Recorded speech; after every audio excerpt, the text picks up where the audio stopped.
కృప మనకి నిరంతరము తోడై ఉంటారు. భూమి కంటే ఆకాశం ఎక్కువ ఉంటున్నాము.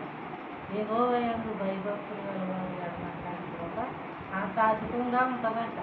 ఆయన ప్రేమించిన వారిని ఆయన తలగా చేస్తాను, తోటగా చేయండి. వారిని ఆయన ప్రేమించిన వారిని పైవారుగా ఉంచుతారంట, అందించండి వారుగా. కాబట్టి యెహోవాని ఆశీర్వాదం పొందిన వారు ఎలాగో జీవించారు. యెహోవాని ఆశీర్వాదం చెప్పిరారు, పోయినప్పుడు చెప్పి కూడా పోరు. దేవుని ఆశీర్వాదం అంటే ఆయన ఇచ్చినప్పుడు ఇంకా మళ్ళీ అయితే తిరిగి తీసుకోండి. ఆయన ఆశీర్వాదం అంటే మనుషులు ఇచ్చారనుకోండి, అది మళ్ళీ తిరిగి తీసుకుంటాము, తిరిగి తీసుకుంటాం. కానీ దేవుడు ఇచ్చాడనుకోండి, అది తిరిగి తీసుకోవాలి. ఆయన దగ్గర ఇంకా దీవించాలి,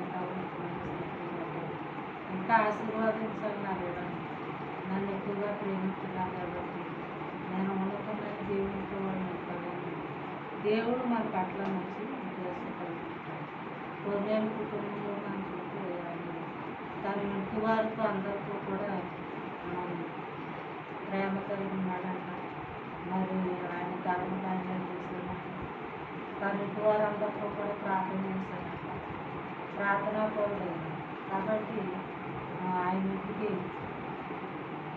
ఒకసారి ప్రార్థించినప్పుడు దేవతకు వచ్చి ఆయనతో మాట్లాడినట్టుగా మనం అపోస్తలుల కార్యాలు 10 కాబట్టి దేవుని ప్రేమించినప్పుడు దేవుడు మనతో మాట్లాడటానికి ఇష్టపడతాడు.